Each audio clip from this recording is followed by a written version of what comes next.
บรรณาสาแค่นี้การสองตาบัญชีต่อมาสงฉินบ้านโน้นเกิดมาเพื่อจะหาเรื่อง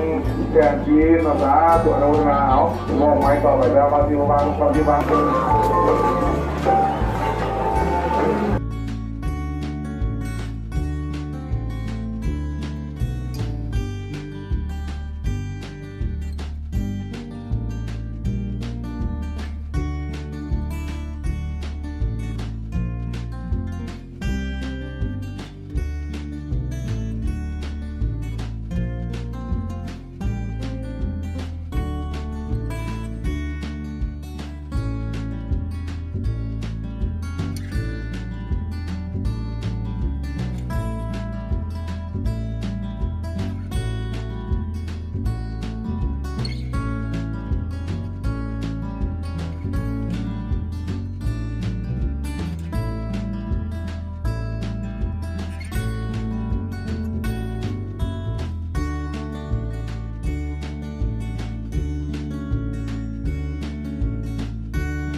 พร้อมด้วยครอบครัวนกน้องแสนจีบ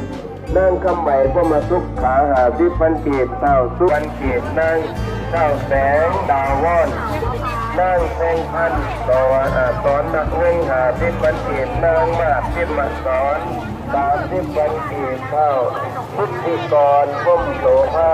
9 วันจีบแม่ตุ่มคำ1-2จีบแม่ออกเดือดปกบัวหา10 วันจีบแม่ออกสมทรา